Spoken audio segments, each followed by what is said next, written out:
सार वचन राधा स्वामी वार्तिक भाग पहला दफा 64।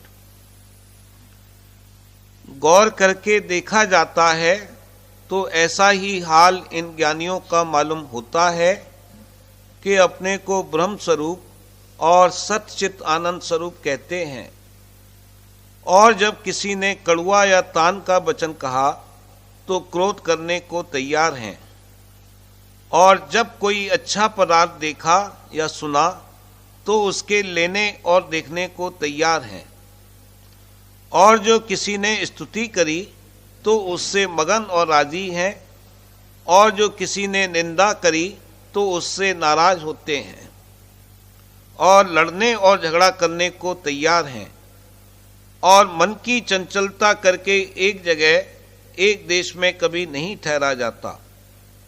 जो आत्मानंद आया होता तो क्या यह दशा होती कि देश विदेश मारे मारे फिरते और सैर और तमाशा देखने के लिए हरेक से खर्च मांगते फिरते और तीर्थों और मंदिरों में कर्मियों के संग टक्करें मारते।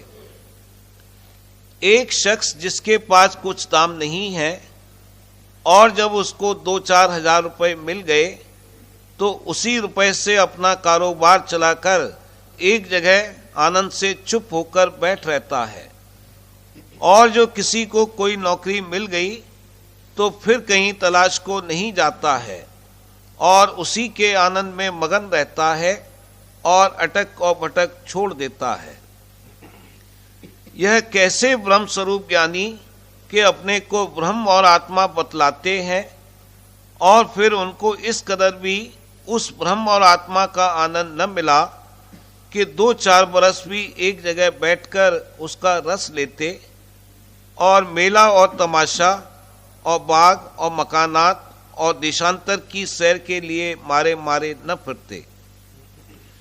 ऐसी हालत से उनकी साफ जाहिर है कि उनका ज्ञान विद्या ज्ञान यानी बातों का ज्ञान है, असली ज्ञान नहीं है, और आत्मानंद या ब्रह्मानंद जिसकी वे ऐसी बड़ाई और सिफत करते हैं उनको जरा भी प्राप्त न हुआ। दफा 65। असली ज्ञान उसका नाम है कि ब्रह्म का दर्शन साक्षात हो जावे। उसका रस ऐसा है कि गृहस्थ आश्रम क्या 7 विलायत के राज पर ठोकर मारता है, पर वह रस मिलना चाहिए। संतों के मत में ब्रह्म नाम ईश्वर के लक्ष्य स्वरूप का है और यह लक्ष्य स्वरूप ही माया सबल है, पर वेदांती ब्रह्म के लक्ष्य स्वरूप को शुद्ध और ईश्वर स्वरूप को वाच और माया सबल कहते हैं। मगर संत जो इन दोनों स्वरूप के परे पहुंचे फरमाते हैं कि ब्रह्म के दोनों स्वरूप यानी वाच और लक्ष्य माया सबल हैं, यानी एक जगह माया प्रकट है और दूसरी जगह यानी लक्ष्य में बहुत बारीक और गुप्त है। दफा 66।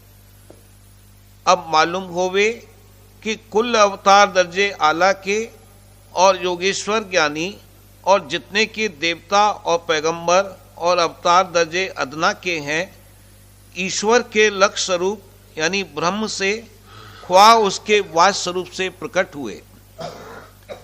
इस सबब से जो कोई के उसके वाच स्वरूप के उपासक हैं या उसके लक्ष्य स्वरूप के ज्ञानी हैं, वे सब माया और काल की हद से बाहर नहीं हुए और इसी वजह से जन्म मरण से नहीं बच सकते।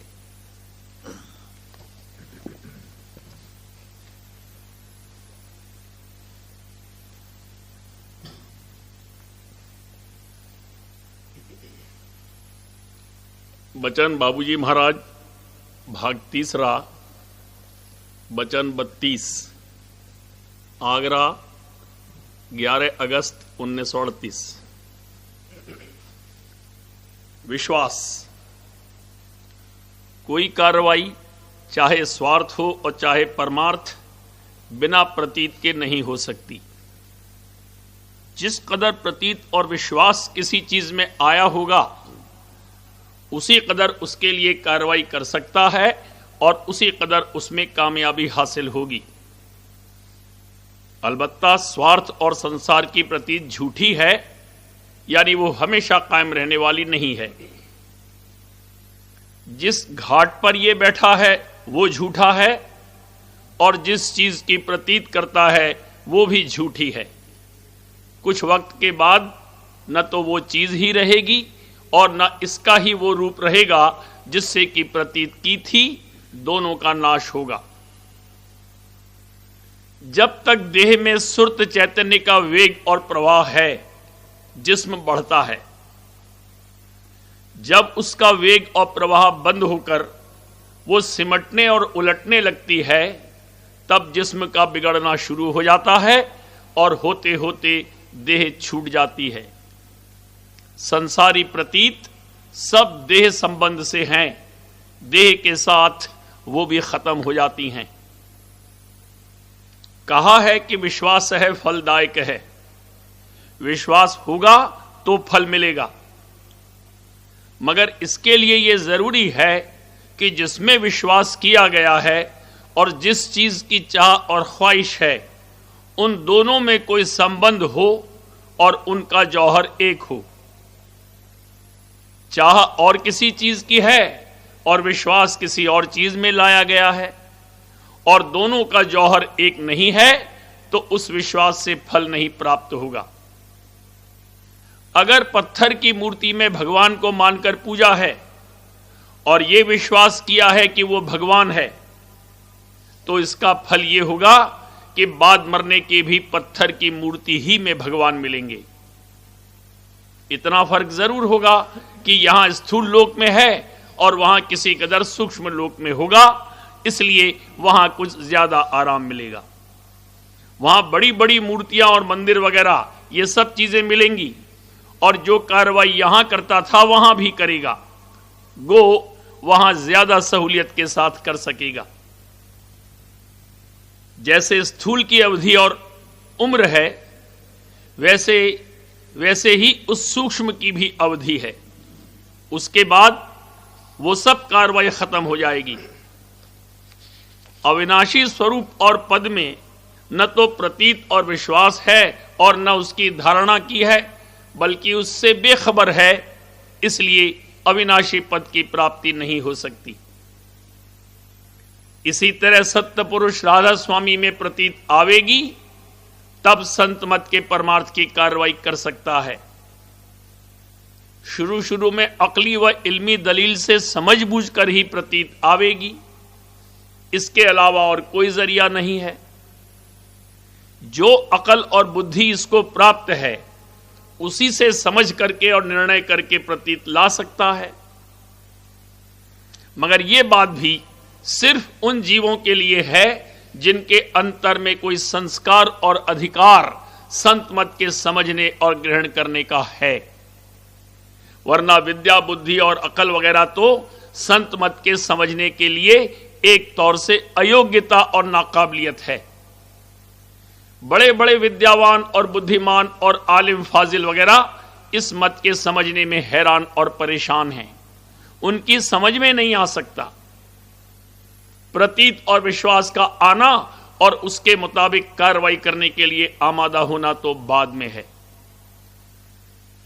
बुद्धि के घाट की प्रतीत को बुद्धि विश्वास कहते हैं।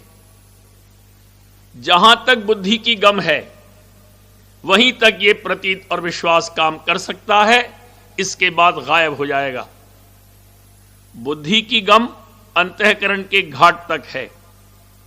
इसके और अंतर और ऊपर जाकर जो सुर्त चैतन्य की धार आ रही है, उससे मेला करके सुर्त के घाट पर पहुंचकर जो विश्वास और प्रतीत आएगी, वो सुर्त विश्वास है। वो हमेशा कायम रहने वाला है। मगर जब तक सुर्त के घाट पर आधे से ज्यादा नहीं पहुंचा है, तब तक डिगमिग अवस्था रहेगी।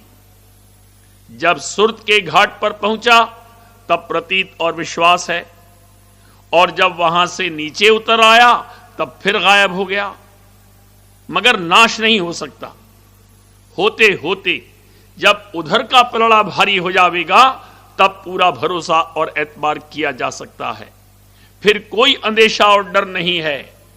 तब प्रेम विश्वास पैदा होगा। ये सबसे ऊंचा दर्जा है। परमार्थ में ढीला पड़ जाने या परमार्थिक कार्रवाई के न बन पड़ने या न करने की वजह है प्रतीत और विश्वास की कमी है। बुद्धि विश्वास में और डिग्मिग अवस्था में प्रतीत हर वक्त एक से कायम नहीं रहती। बीच बीच में इसको शक हुआ करता है कि आया जो कार्रवाई करने को बताई गई है उससे वो चीज प्राप्त होगी या नहीं, और ये सब कहना ही कहना है या वाकई ऐसा है, और मुझसे तो ये कभी नहीं बन सकता, वगैरह वगैरह। इसको इस बात का दृढ़ विश्वास नहीं रहता कि राधा स्वामी दयाल सर्वशक्तिमान और समर्थ पुरुष हैं और उन्होंने जो फरमाया है वो सब बिल्कुल सत्य है, और गो सत्य देश में लौटना मेरे लिए और सब जीवों के लिए असंभव सा है, मगर वो अपने सहारे और बल से पहुंचा सकते हैं और एक रोज जरूर पहुंचावेंगे। एक मानी में ये उनसे नाउम्मीद हो जाता है, और ये नाउम्मीदी काल का बड़ा भारी विघ्न है। बात असल में ये है कि इसको परमार्थ की चाह नहीं है।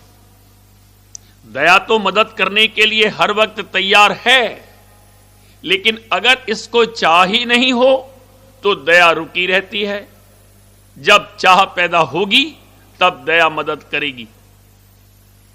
चाह ही संस्कार है, और चाह उठा उठाकर उस संस्कार को पुष्ट करता है, और जब उसके जागने का वक्त आता है तो आनंद फानन में सब सामान मुहैया हो जाते हैं और गैर मामूली काम कर सकता है। गंवार के घर में पैदा हुआ लड़का जिसमें कोई अकल व समझबूझ और सामान नहीं है, मगर संस्कार अंदर में मौजूद था, जब उसके जागने का वक्त आया तो वो कार्रवाई की जिसको देखकर दुनिया हैरत में हो गई। जो शख्स जुआरियों की चिलमें भरा करता था और जिससे कभी कोई उम्मीद नहीं की जा सकती थी, उसने ऐसी हुकूमत की कि बड़े बड़े राजनीतिज्ञ उससे दंग रह गए। ऐसी बहुत सी मिसालें सुनने में आती हैं और तवारीख देखने से मिल सकती हैं।